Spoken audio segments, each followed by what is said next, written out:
Today we will start with the chapter electrostatics. In electrostatics, you have studied that a body gets charged when one body is rubbed with the other. So suppose there are two bodies here, and when they are rubbed against one another, there is transfer of electrons from one body to the other. As such, here, after rubbing, one body gets positive charge, other gets negative charge. It happens because electrons from here jumps to the other body.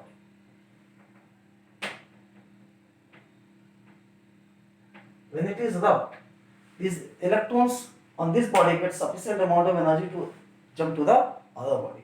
As such, when it is removed, there is lack of electrons or deficiency of electrons in first body, and there is excess of electrons in the second body. So this is here the body is getting charged. Now these charged bodies are having the tendency to attract other conducting bodies. So here, how this charged body is attracting the other bodies, that is, suppose this is positively charged, this is negatively charged. So these charged bodies are able to attract other bodies by the method of induction. Okay, that is, here, this is the positively charged body, and here one neutral body is kept here. Then due to this positive charge, the electrons of this body will be attracted, and here there will be positive charge.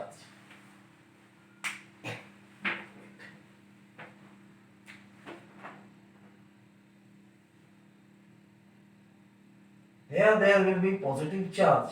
So as there is positive charge, this will be attracted. So here, whatever is the amount of charge acquired by a body depends on the number of electrons that is in deficient or excess in a conductor. Secondly, a charged body has the tendency to attract other bodies by the method of induction. So from here, we can say that a charged body is that which has either deficiency of electrons or excess of electrons and has the tendency to attract other bodies by the method of induction. Okay. So how the bodies are getting charged? When one body is rubbed against the other, the electrons of one body, they are getting sufficient amount of energy to come close and so they are getting sufficient amount of energy, and it gets transferred to the other bodies. As such, one body is deficiency of electrons, other is having excess of electrons. These both bodies are termed as what? Charged bodies. Why they are termed as charged bodies? Because they have either deficiency of electrons or excess of electrons. Secondly, these charged bodies has the tendency to attract other bodies by the method of induction. Okay. Now, next we will come to a charge.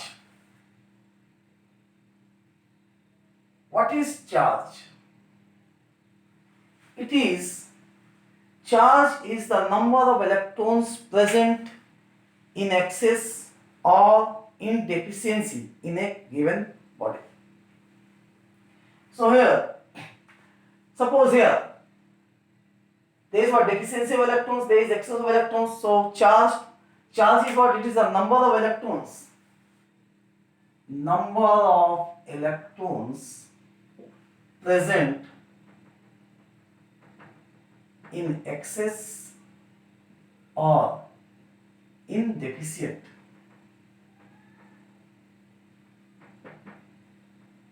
in a conductor. Or we can write amount of charge that is equal to plus or minus n into p. That is, whatever charge is acquired by the bodies, that is due to what? Excess of electrons or lack of electrons. So Q equal to plus or minus n into E, where n is an integer. So here, either there will be deficiency of 4 electrons, 5 electrons, or there will be excess of 4 electrons, 5 electrons, 3 electrons, whatever is there. It cannot be 3.5, 3.5 electrons. So here, charge, that is number of electrons present in excess or they are in deficient in a conductor. Now unit of charge. Unit of charge. This is Coulomb.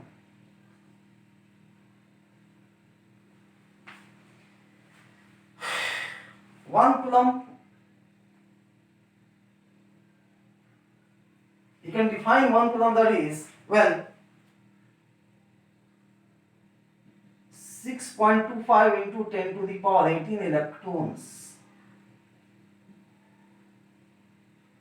are in excess or lacking or deficient, right? Deficient in a conductor, then in a body.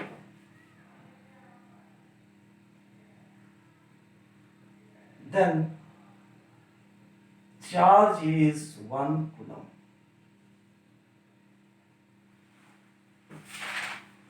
You can have a proof also here. See here.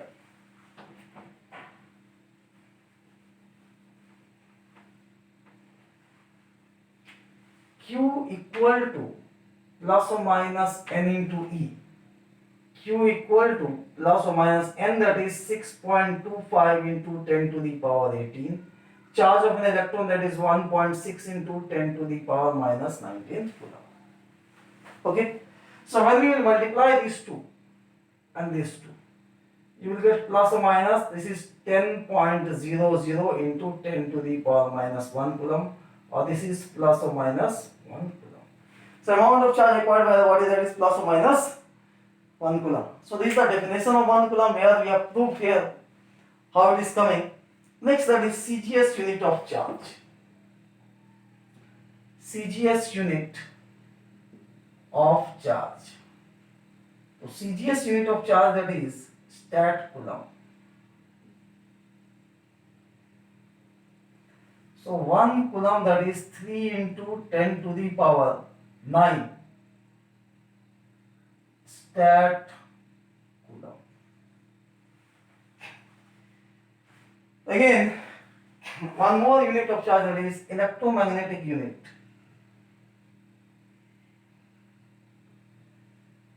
Electromagnetic unit of charge, that is amp Coulomb. So 1 amp Coulomb, that is equal to 10 Coulomb. Okay. Now we see here that whatever charge is acquired by the body, that is either excess of electrons or lack of electrons. So from here there comes the law of quantization of charge. So here, law of quantization of charge. Law of quantization of charge states that here. So what does law of quantization of charge states that? Law of quantization of charge states that the amount of charge acquired by a body is integral multiple of the charge of an electron. See here, this is the integral multiple of the charge of an electron. So law of quantization of charge. Law of quantization of charge. Here it states that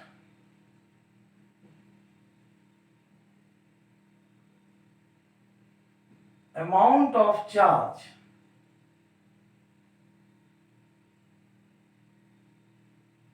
acquired by a body is integral multiple of the charge of an electron.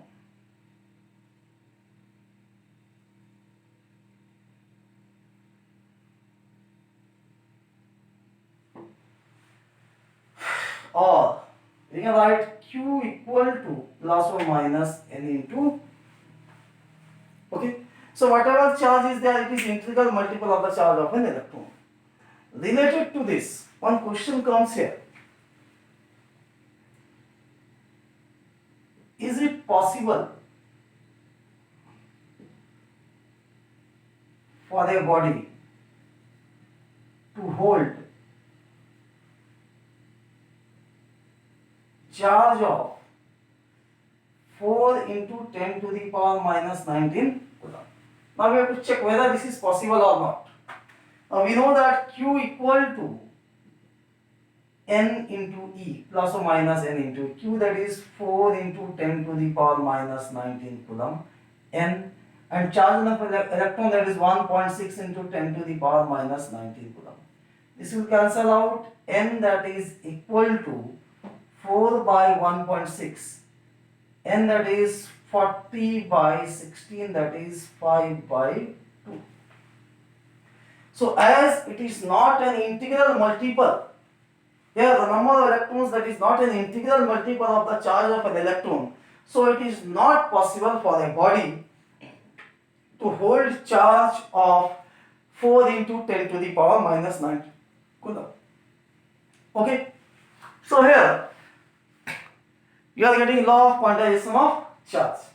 Now this law of quantization of charge, that is applicable only for micro bodies. Micro bodies means what? Very small bodies. Why? Because in case of macro bodies or large bodies, the amount of charge acquired, that is more. So gain or loss of few electrons does not affect the total charge of the body.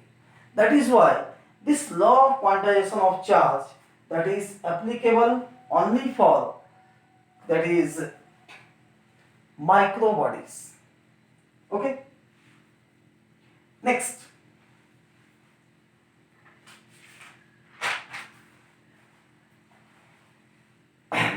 comes, that is difference between charge and mass. What is the difference between charge and mass? Now we know that charges can be quantized, mass cannot be quantized. Charges can be conserved, mass cannot be conserved. So these are the charges can be positive or negative, mass is always positive. So these are the few difference between charge and mass. Okay. Next we will come to law of conservation of charge.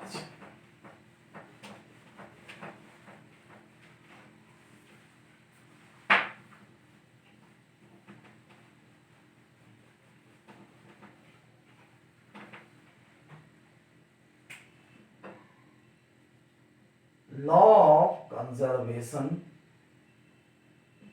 of charge.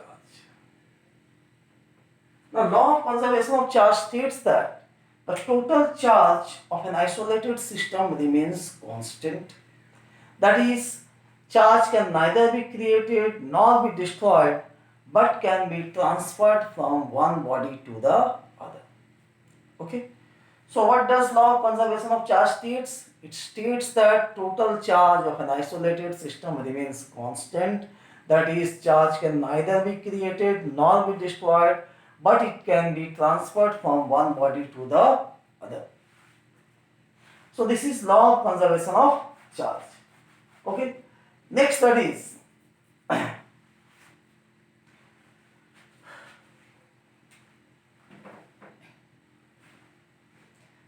additive property of charge. Now, in additive property of charge, that is additive property. Additive property of charge states that when two charged bodies are in contact, then on separation, the charges among them are shared. Once more I am telling, additive property of charge states that when two charged bodies are in contact, or a charged body or an uncharged body is in contact, then the charges are shared among the bodies. As for example, suppose this one body A, it is having a charge Q1, second body B having a charge Q2. When it is in contact, this is A, this one is B. After contact, when it is released, the charge of both the bodies, that will be Q. And this Q, that is equal to what? Q1 plus Q2 by 2. Okay. Now suppose as for example, Q1 that is equal to minus 6 microcoulomb, Q2 that is 10 microcoulomb. This is therefore after contact, charges will be Q equal to Q1 plus Q2 by 2, or Q that is minus 6 microcoulomb plus 10 microcoulomb by 2, or Q that is 2 microcoulomb. Okay. So these are the additive properties, these charges are shared. Next, we will come to basic properties of charge. Basic property of charge. The basic property of charge is first point, that is charges are quantized. Number 2, charges are conserved.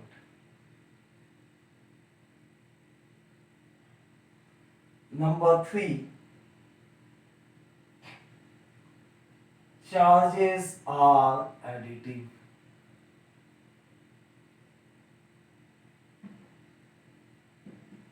So these are the 3 basic properties of charge.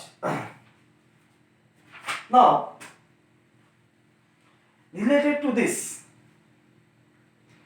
some questions are there, that is generally asked, that the vehicles carrying inflammable goods, they drags a chain touching the road. So why it is touching the road? Because due to, as the vehicle moves, then due to air friction, what happens? The body of the vehicle gets charged. As such, there are chances of sparking, and that sparking can cause fire. So to avoid it, a chain is connected which touches the road. As such, whatever charge is acquired due to friction, air friction, that is directly transferred to the earth. So here, in case of charge, that is few properties are there. Charges are quantized, charges are conserved, charges are additive. Okay. Now we will come to Coulomb's law. Now in case of Coulomb's law, see here.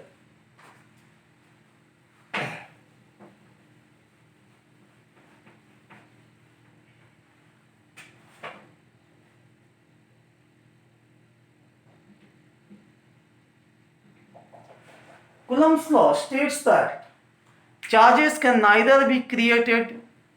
Coulomb's law states that force of attraction or repulsion between two charges, that is directly proportional to the product of the charges and inversely proportional to the square of the distance between them. Once more I am explaining this one, telling the definition. Coulomb's law states that force of attraction or repulsion between two charges is directly proportional to the product of the charges and inversely proportional to the square of the distance between them. So suppose two charges are there, one is Q1, second one is Q2, and distance between them is R. Then force between two charges, that is directly proportional to the product of the charges, inversely proportional to the square of the distance between them.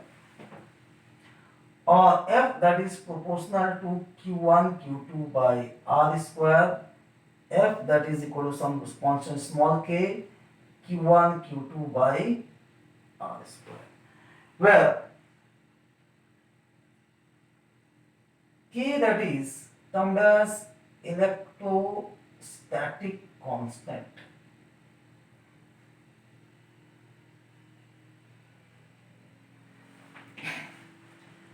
Now,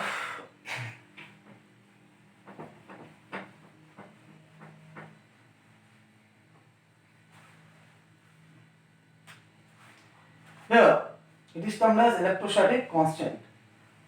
When Q1 equal to 1 coulomb, Q2 equal to 1 coulomb, R equal to 1 meter, then in free space F equal to force, that is 9 into 10 to the power 9 Newton. So we can write 9 into 10 to the power 9 Newton, that is K 1 coulomb into 1 coulomb by 1 meter square. So K value, that is 9 into 10 to the power 9 Newton meter square per coulomb square. So this is the value of electrostatic constant. Okay. Now CGS value of K. CGS value of electrostatic constant. So K, that is 9 into 10 to the power 9 Newton meter square per coulomb square, or K can be written as 9 into 10 to the power 9 Newton, that is 10 to the power 5 dyne. Meter square can be written as 10 to the power 4 centimeter square, and coulomb, this can be written as 3 into 10 to the power 9 stat coulomb, the whole square. Okay. So here K, that is equal to 9 into 10 to the power 18 9 centimeter square by 9 into 10 to the power 18 stat coulomb square. So K, that is equal to 1 dyne centimeter square per stat coulomb square. So this is the CGS value of K. The remaining part we will do in the next class. Till then, just revise it. Okay, and I will proceed in the next class about Coulomb's law.